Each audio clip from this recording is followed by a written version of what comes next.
As most of my work is, it's quite cinematic and it's very visual. There's always something to buy into beyond what's happening as movement. What unites my work at the moment is world building. I like to do the world building. I like to create the zone for whatever the action is to live in. I've always been quite inspired by Dvorak's Ninth Symphony, or the New World Symphony, which it's known as. It's beautiful, it's epic, it's grand, and there's a lot of familiar strains within the score that a lot of pop culture has stolen from. So I wanted to do something that wasn't like a recomposition per se, but I wanted to use it as jumping off collateral. When the project of Queensland Ballet came on the table, I wanted to work with Louis, the composer, again. I asked him to sort of go inside how Dvorak made the work at the turn of the 19th century and what the inspirations were then. Where we've ended up though is conceptually, the New World Symphony felt like I was left with a fork in the road with the work, and the New World kind of like, do I have to depict a utopia or a future? Gemini is a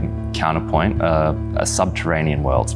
We're not going into space, we're not going into the future, we're not going into the stars, but we're going just beneath the surface. It's a world that's built very aesthetically, but has sort of, through the music, been able to draw out a lot of different emotive places and a lot of different feelings and energies within the work. I felt compelled to make something quite large. I was just sort of drawn to the concept of bringing everybody together in a room and creating a large piece of dance. But within that, it's sort of finding the best way to nuance 22 people and needing to say a lot and not much can also be said for how you treat the movement. What 22 people can do is show the power of connection, unification, moments of need, moments of disconnects, snap, break, melt, alienation and tenderness at the same time, and how quickly that can happen. They have the ability to be able to make you feel a lot. So I think there's room to interpret, there's room to feel, and there's room to enjoy or not.